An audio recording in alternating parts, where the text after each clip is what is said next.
7:04 p.m. Hartwell Capital Group. 32nd floor. The snow began at noon. By 4 o'clock, the city's traffic reports read like casualty lists. By 6, the Weather Service had issued a Level 2 snow emergency for the greater metro area, which meant non-essential travel was strongly discouraged. Evelyn Marsh had read the alert on her phone, set it face down on her desk, and continued annotating the quarterly projection slides. She had rescheduled this review twice already.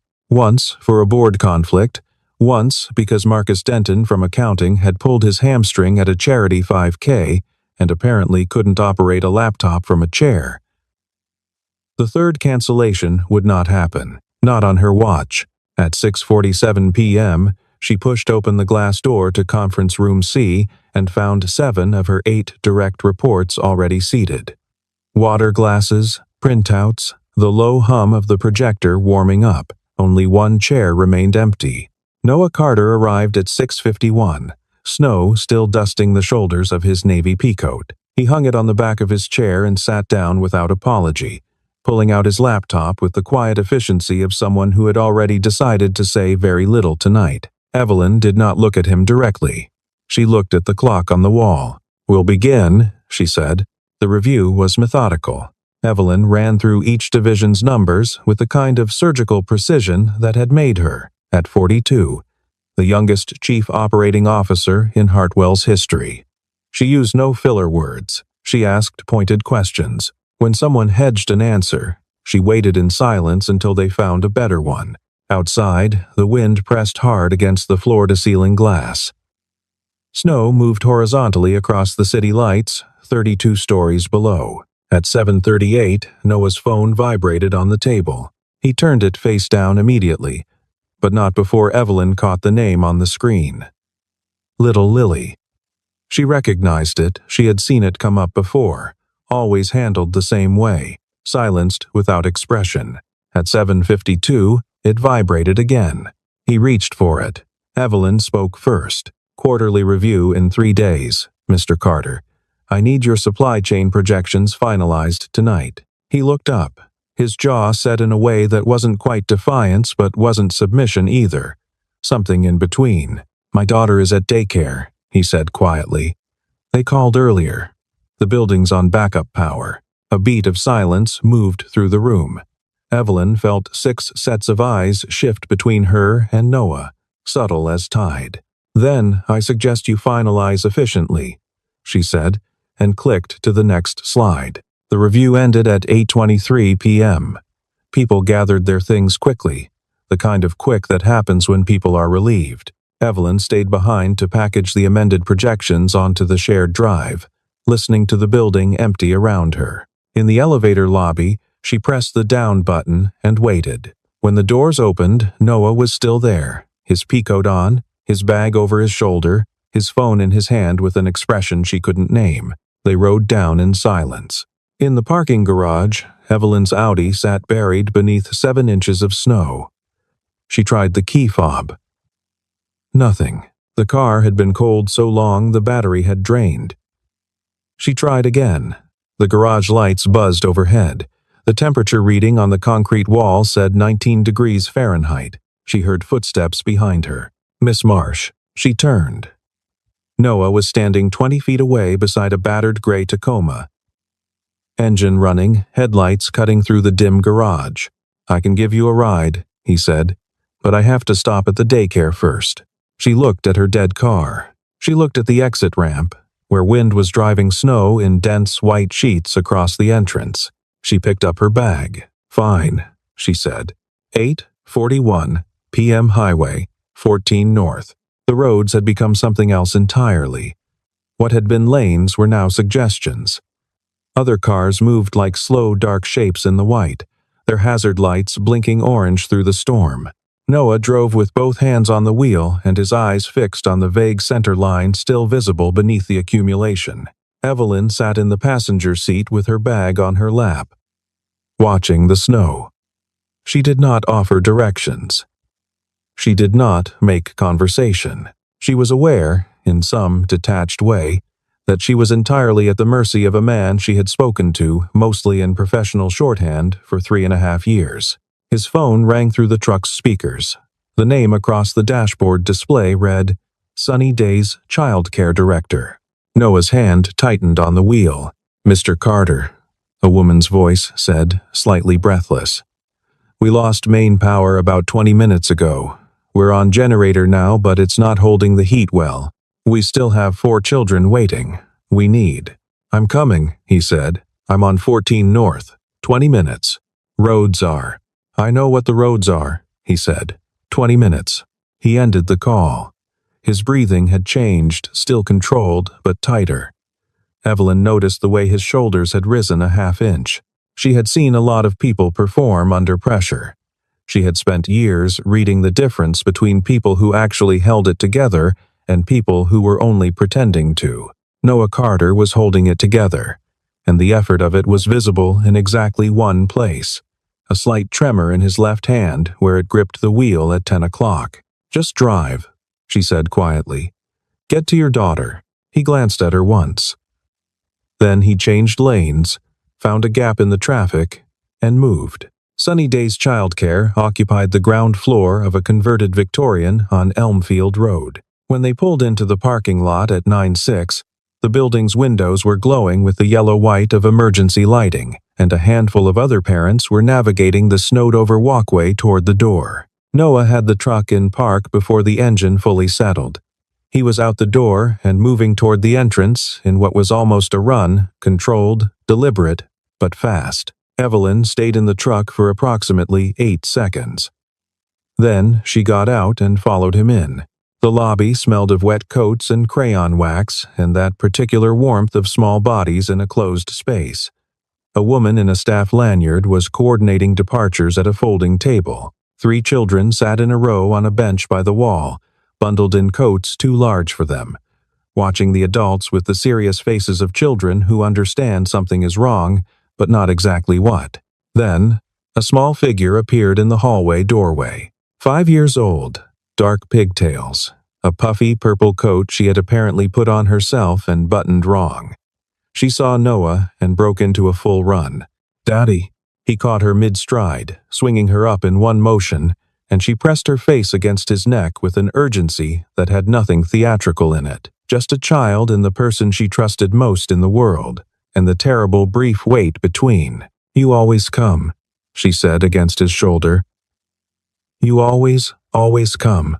Always," he said. His voice was perfectly steady. Evelyn stood near the door and looked at the emergency lighting on the ceiling. She was not a person who cried in public or private or really at all anymore. But something in her chest moved sideways, like furniture being quietly rearranged in an empty room. 9:44 p.m. Ridgecrest neighborhood. The highway that would have taken Evelyn back to her condo in the Meridian district was closed. A jackknife semi had blocked both northbound lanes somewhere around exit 7, and the alternate routes were gridlocked to standstill. The traffic app on her phone showed a red web spreading across the map like a wound. Noah told her this matter-of-factly as they sat in the childcare parking lot. He did not make it sound like an offer. He said, "Roads are closed, it's 10 below with wind chill. My house is 6 minutes from here, and I have a pull-out couch." Lily, from the back seat, said, "Do you like spaghetti?" Evelyn looked at the child in the rearview mirror. She looked at the traffic map. She said yes. Noah's house was a 2-bedroom craftsman on a corner lot, the kind of house built in 1952 and carefully kept rather than renovated into something new. The porch light was on a timer. Inside, the lamps were warm-toned, and the rugs were the slightly too bright colors of a space where a child had significant decorating influence. A drawing of what appeared to be a purple horse hung by magnets on the refrigerator. A smaller drawing below it was labeled in careful block letters, "Me and Daddy and Mommy in Heaven." Evelyn did not look at it for long. Noah made spaghetti with jarred marinara and frozen meatballs, the kind of pragmatic meal that required no apology. Lily sat at the kitchen table and provided ongoing commentary about her day, a story involving a conflict over the red crayon that had apparently reached diplomatic proportions. Evelyn sat across from her and found herself, unexpectedly, listening. After dinner, Lily disappeared briefly and returned carrying a picture book with the focused ceremony of someone presenting something important. She held it out to Evelyn. "You can read it," she said. "If you want." Evelyn looked at Noah. He was standing at the sink, rinsing plates, and his expression said, "You don't have to." She took the book. Later, while Lily was in the bath, Noah brought Evelyn a mug of tea and sat at the other end of the kitchen table. The house was quiet except for the wind outside and the distant splashing sounds from the hallway. "Her mother," Evelyn said. It wasn't quite a question. Noah turned the mug in his hands. "Breast cancer," he said. "Lily was too. She knows, but she doesn't fully have the shape of it yet." Evelyn nodded once. She thought about the scheduling request she had denied him 14 months ago. He had submitted it through the HR portal. A standard flex-time accommodation. He had wanted to shift his hours to 7 a.m. to 3 p.m. for childcare reasons. She had denied it because his role required client-facing afternoon availability, which was true, and also because she had a general policy of not making individual accommodations that couldn't scale, which was also true. Both things could be true and still sit uncomfortably in the same chest at 10 o'clock at night while snow buried the windows. "The daycare?" she said. "Do they usually have power issues?" "Old building," he said. "Old grid. It's the third time this winter." He said it without accusation. That was almost worse. "Onbesh, p.m. Lily emerged from the bathroom in a set of pajamas printed with small golden stars, her hair damp and smelling of something apple-scented. She climbed onto the couch beside Evelyn with the confidence of a child who has never been made to feel unwelcome in her own home, and opened the picture book to page 1. "You start," she instructed. Evelyn looked at the page. The illustration showed a large gray creature curled around a mountain, alone. The title read, "The Dragon Who Forgot How to Breathe Fire." She read, the story was about a dragon named Ember, who had once been able to light up entire valleys with a single exhale, but had slowly, over a long winter, stopped breathing fire altogether. No one knew why. The other dragons thought she was broken. Ember thought she was broken too. She moved to the coldest part of the mountain range and stayed there, because at least cold places didn't expect warmth from you. Lily listened with her chin on her knees, completely still. Evelyn read the words on the page. She was aware, distantly, that they were not only about a dragon. When Ember finally breathed fire again, it wasn't because anyone had fixed her or convinced her. It was because a small creature had gotten lost in a snowstorm and stumbled into her cave, shivering, and Ember had warmed them without thinking about it. The fire came back because someone needed it. Evelyn closed the book. There was a pause. "You're not scary," Lily said. She said it with absolute authority, the kind that comes from having no reason yet to soften observations. "You just look lonely." Evelyn looked at her. "Everyone always says you're scary at Daddy's work." "Lily," Noah said from the doorway. "It's true. Thomas from accounting told his wife and then she told Melanie's mom. Time for bed," Noah said firmly. Lily accepted this without protest and climbed off the couch, kissing Evelyn on the cheek with the same unpracticed generosity as everything else she did, and disappeared down the hallway. Evelyn sat with the picture book in her lap and did not move for a moment. Then, from outside, a loud crack, the sound of a heavy branch giving way under accumulated snow, and a crash that rattled the kitchen window in its frame. A small, star-shaped crack appeared in the lower left corner of the glass. Lily cried out once from her bedroom, a short, sharp sound, high with surprise rather than pain. Noah was already moving. Evelyn followed him down the hallway. Lily was sitting upright in bed, her stuffed bear clutched to her chest, eyes wide. The window in her room showed the branch pressed against the glass outside, still intact, but leaning. The room was fine. She was fine, but she was crying, the quiet, effortful kind that children do when they are trying very hard not to, the kind that comes from somewhere older than tonight. "Is it winter?" she asked. "Is it the same winter?" Noah knelt at the bedside. Evelyn stood in the doorway, and she understood. The winter her mother had died had been a heavy snow winter. Lily didn't have the full map of cause and effect yet, but she had the texture. Snow and cold and something being lost. It's a different winter, Noah said. Every winter is different. Lily looked past her father at Evelyn. Will you stay until I'm asleep? She asked. Evelyn came into the room and sat at the edge of the bed. She didn't say anything clever or reassuring. She just sat there, a presence, while Noah stroked Lily's hair and the storm continued outside, and gradually the small body beside her unclenched and went still. 7:20 a.m. She woke to gray-white light and the smell of coffee. For a disoriented moment, she didn't know where she was. The ceiling was the wrong color.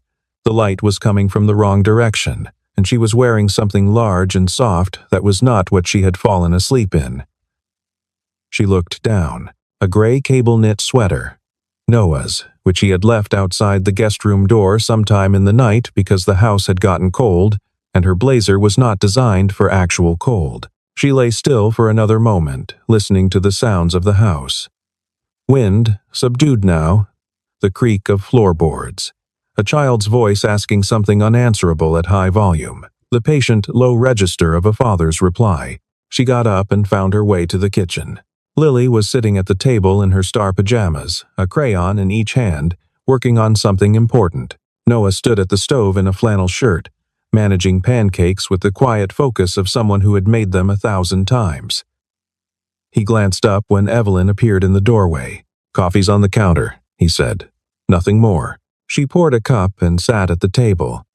Lily showed her the drawing in progress, a house in the snow with 3 figures in the yard. One small, one tall, one with very straight lines for hair. "That's you," Lily said, pointing at the straight-haired figure. Evelyn looked at herself, rendered in orange crayon, standing in a yard in the snow, next to a tall figure and a small one. She was the same height as Noah in the drawing. Lily had not made her smaller. "Do you like your job?" Lily asked, without looking up from her coloring. The question landed differently than it would have from an adult. Adults ask it as small talk, with the full social understanding that there's a range of acceptable answers. Lily asked it the way children ask everything, directly, actually wanting to know. Evelyn wrapped both hands around her coffee mug. "I'm good at it," she said. "But do you like it?" A pause.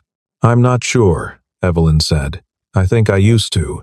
Lily nodded, apparently satisfied. Adults who didn't know things were not a problem for her. Noah set a plate of pancakes on the table and sat down across from Evelyn. He didn't say anything immediately. The yard was white and still, a clean surface that had no memory of yesterday.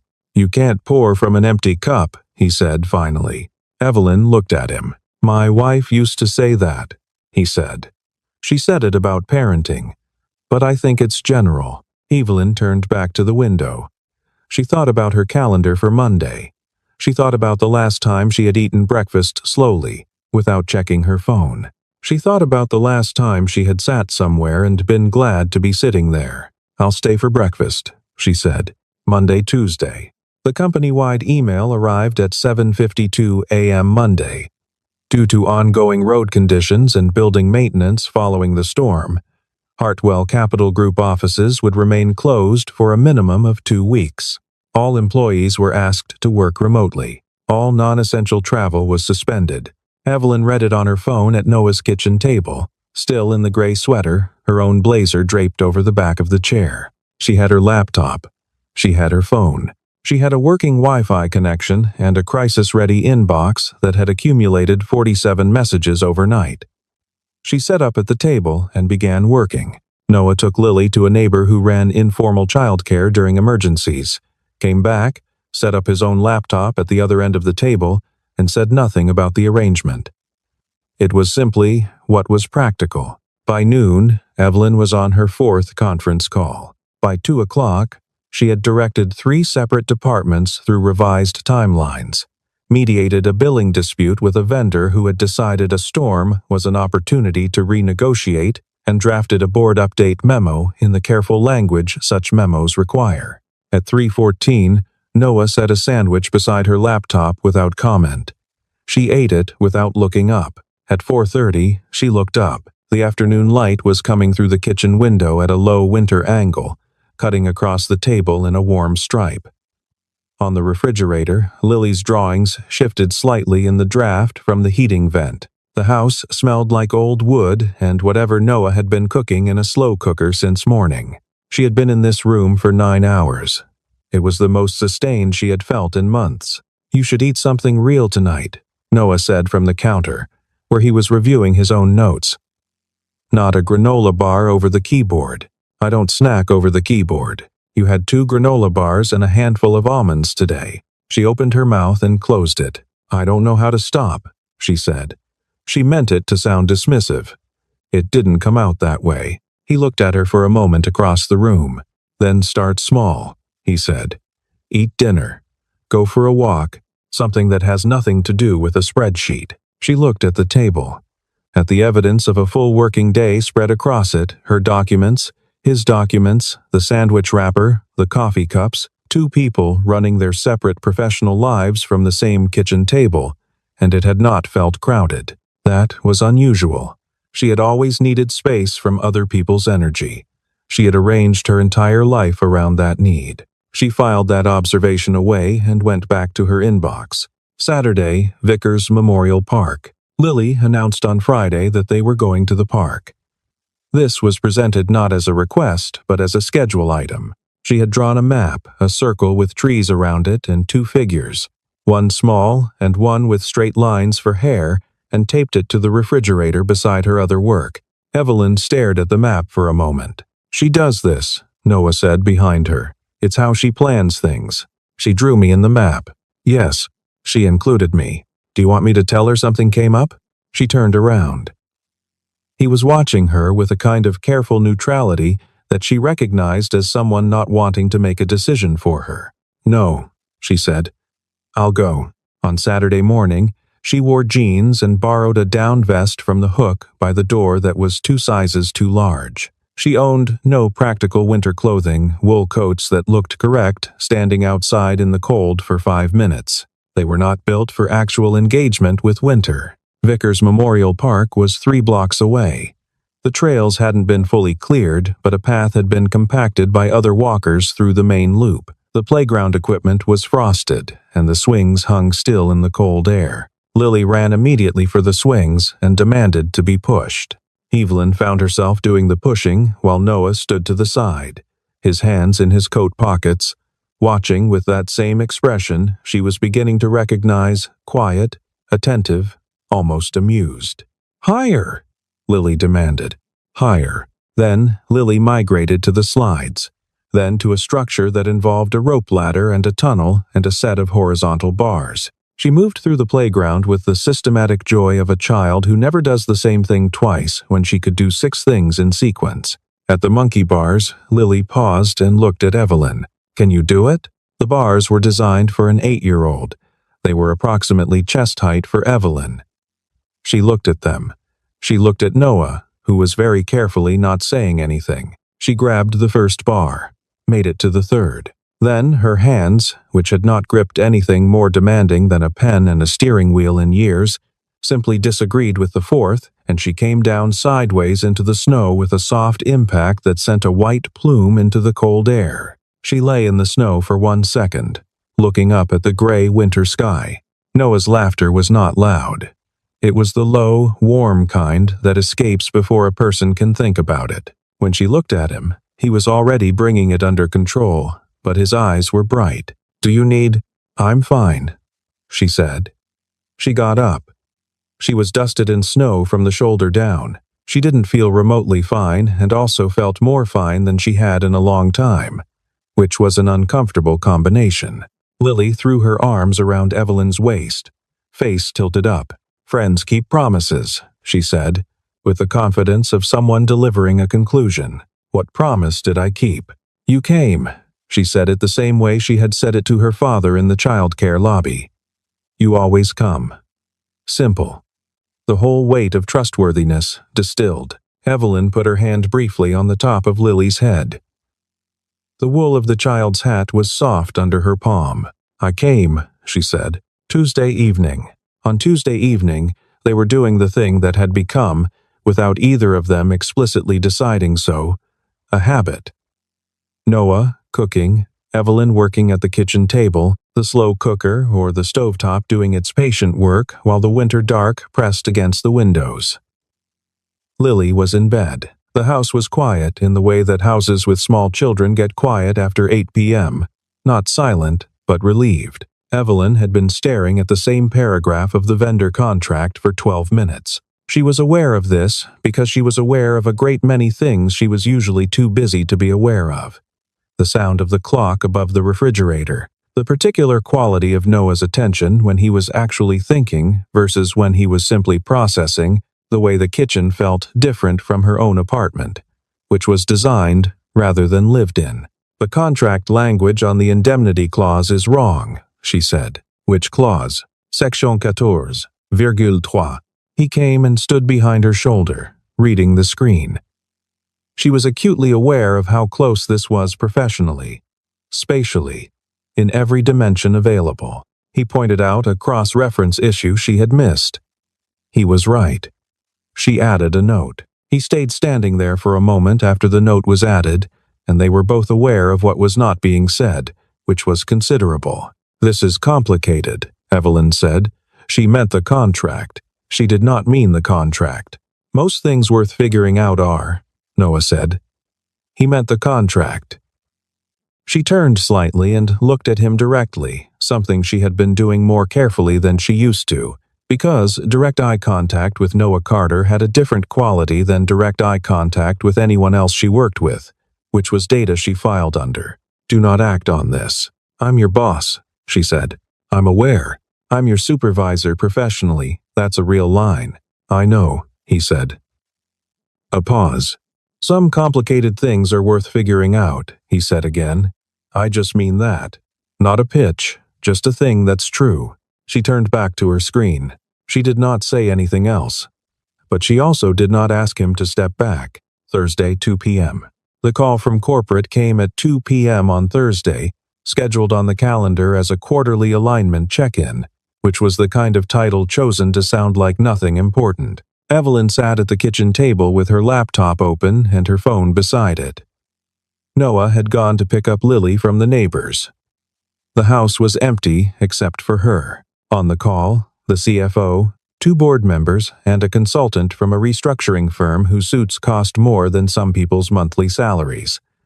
The language they used was precise and bloodless. Efficiency optimization, right sizing, strategic headcount adjustment.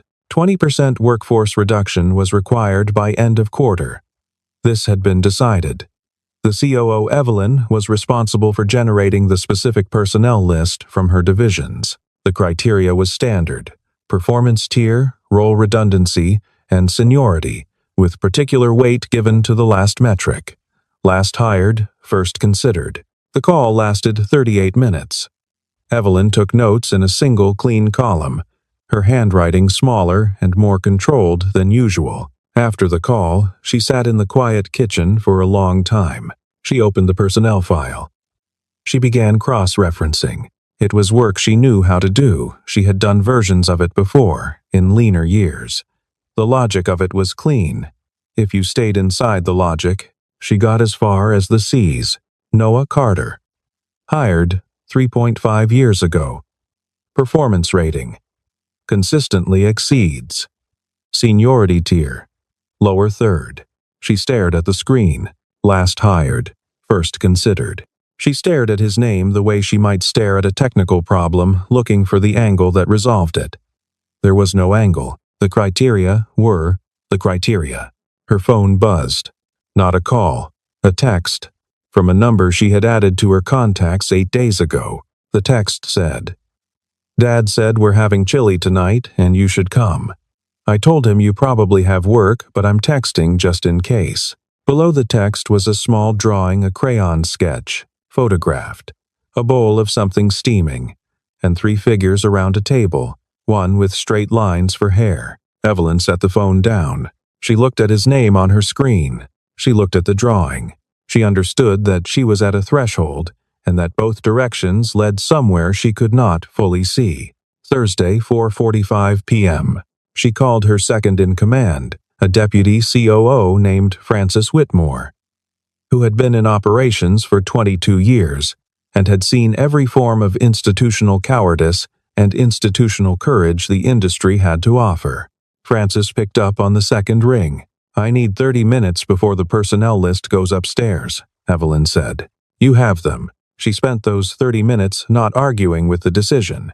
She spent them documenting an alternative. She pulled performance data, documented output, client satisfaction scores, departmental contributions. She built a case for a different set of criteria. Performance first, role critical, with seniority weighted at 30% instead of 60. Then she went further. She pulled the compensation data on the top 2 tiers of management in her division. She ran the numbers.